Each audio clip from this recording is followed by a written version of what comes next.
What's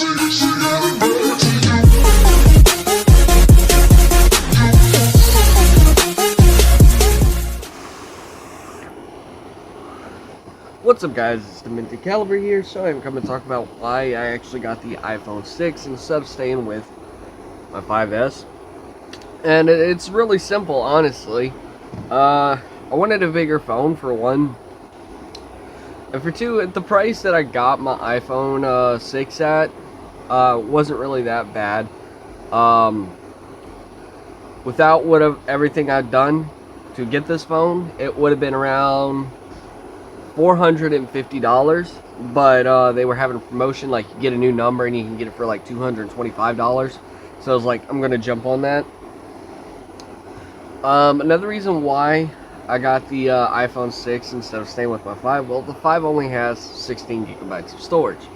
My iPhone 6 has 32 gigabytes. So I mean, 32 gigabyte phone for $225. Yeah, most people would actually jump on that. And better camera overall.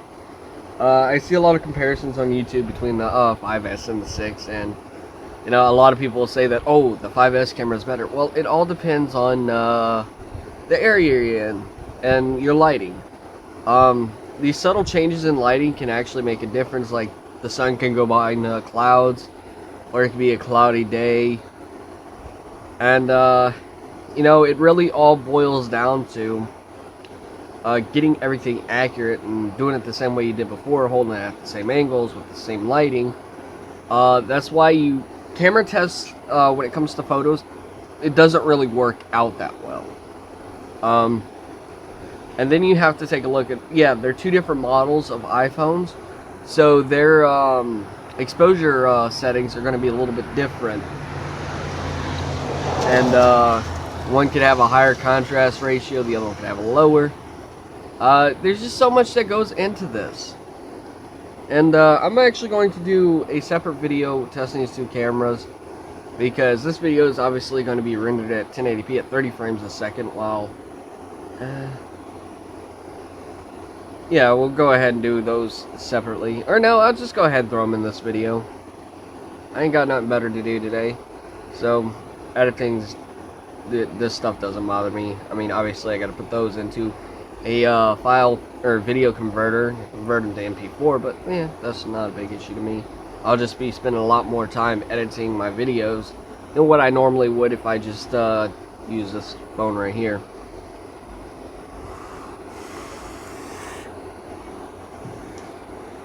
But I gotta say, I've only had this for a little over 12 hours now, and I have to say that the camera on this, it's pretty good. The screen resolution is really good. It's a really bright screen. It's got great contrast, and you know, the overall size difference between the two phones, there's not that much size difference, but it's substantial. This one actually like, you hold it like this, it actually has a slightly taller screen compared to this. So yeah. And I don't know, I just like having a big phone. Now I know these are prone to bending, and that's one of the reasons why I got a case. When I did, I didn't want to run it without a case and risk bending it. But overall, I should be good, considering I don't wear like skinny jeans and I don't put it in my back pocket. Half the time the phone's in my hand, because I'm always on it. So, and if it's not in my hand, I usually set it like in a cup holder or in the center console or somewhere's out of the way but easy access. Trying to have it in my pocket or riding in a vehicle, trying to get to it, it's just a pain in the ass. It really is.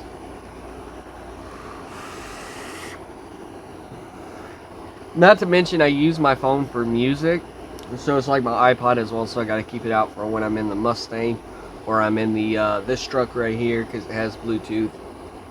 So always got to keep my phone out. But I see where people go wrong with the iPhone 6s, because they're easy to bend. People go wrong with putting them in their front pocket while they're wearing really tight, skinny jeans, They put them in their back pocket and they sit on them. Your phones are not designed to be sat on. I don't care what phone you have. Don't put it in your back pocket. That's stupid. That'd be like me having big ass fucking pockets, big ass back pockets, and putting a fucking iPad back there and sit on it. Oh, my iPad broke. It's common sense. But we'll do another video on that sometime in the future. Let's go ahead and get to these camera tests, because I'm really wanting to check out the 60 frames per second on the iPhone 6. Now I could have went with the SE, which is I believe the SE has a 4K camera, but I don't like I don't want to make videos in 4K for the simple fact it takes too long to edit for the computer that I have, and not very many people can actually stream videos in 4K. It is how it is. So yeah. But without rambling on, let's go ahead and get to those tests. So I'll see you guys in a bit. Alright, so here's the test of the iPhone 5S camera. This is running at 1080p at 30 frames a second. Obviously, I'm not that good at freehand recording, but it's part of a real world test. So, it's where I live, in the middle of nowhere. Actually, let's go ahead and check the mail. Alright.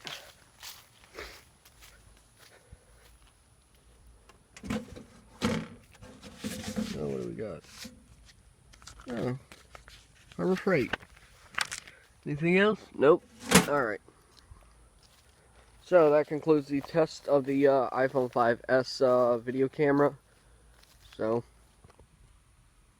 alright guys, so here is the iPhone 6 at 1080p at 60 frames a second. And you know, I can already definitely tell just from the screen itself how much more responsive it actually is. So, it is really smooth. I actually may start using this phone to record if it's not too much of a hassle to convert videos. I think that would actually be really awesome. But I do find that, in my opinion, the camera quality is a lot better. So yeah, you guys may think that the iPhone 5S is better, but you're not really going to get the full experience because you're having to go through rendering, using an editing software and whatnot, and then looking at them side by side, like in the raw file format, it just looks a lot different. But I can definitely tell a noticeable difference. It's not as like stuttery or anything like that. So, but yeah. Let's go ahead and go on to the picture portion.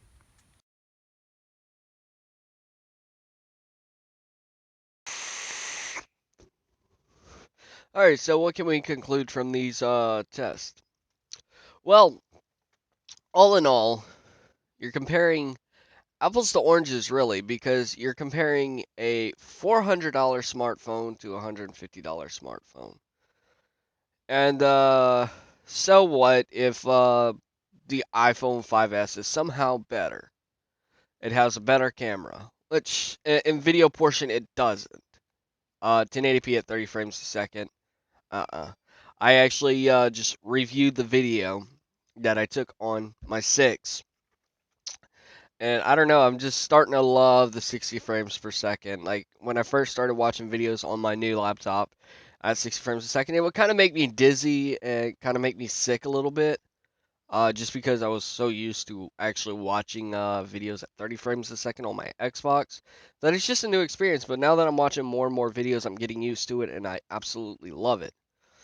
So, with that being said, um, yeah, you're comparing apples to oranges.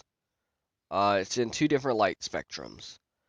But from the photo test, from what I could tell on both phones, the pictures look identical, running both HDR. And I think that's what a lot of people forget to do is if they have like one phone where HDR is turned on and the other one's turned off, well, that's where you're going to get a lot of your lightness from it. So a lot of people said that photos taken by the iPhone 6 were a lot lighter than the 5S. It's most likely because the person who took those photos probably forgot to turn on the high dynamic range on the iPhone 6. But from what I could tell from my eyes, the photos look identical, so there's not really much there. Although I do find that, honestly, this camera is a little bit better. I don't know. To me, the greens just look a little bit more green compared to the iPhone 5S, but is what it is. All in all, I had fun comparing the two phones. My next video will probably be comparing the iPhone 4 to the iPhone 6. That should be interesting. Now, that's definitely comparing apples to oranges because that phone is what, like 5 years old now, something like that. It's still stuck on, like, I believe iOS 8 or 9. So it is pretty old, but it'll be interesting nonetheless. I do have to say, as far as higher end smartphones go, I find that iPhones do have the best camera because for certain apps they're well optimized. Especially for apps like Instagram and or maybe not Instagram. Yeah, well, we'll go ahead and use Instagram as well. Instagram, Snapchat, and so on and so forth. But I don't know, just I've used a lot of Android phones and I've used a lot of Apple phones, and I just like the cameras on the Apple phones. They're a lot better to me. Now, I wish Apple would actually put into where you could change your file format for what you're recording in. So you could change it to like an MP4 file, which is the standard for most videos nowadays. And that way you could actually take your iPhone footage and edit it in something like Vegas Pro 14. I'm pretty sure that there's editing software out there that will edit iPhone videos or video clips, but I don't feel like searching. But anyways, guys, this is the Mintic Caliber signing out.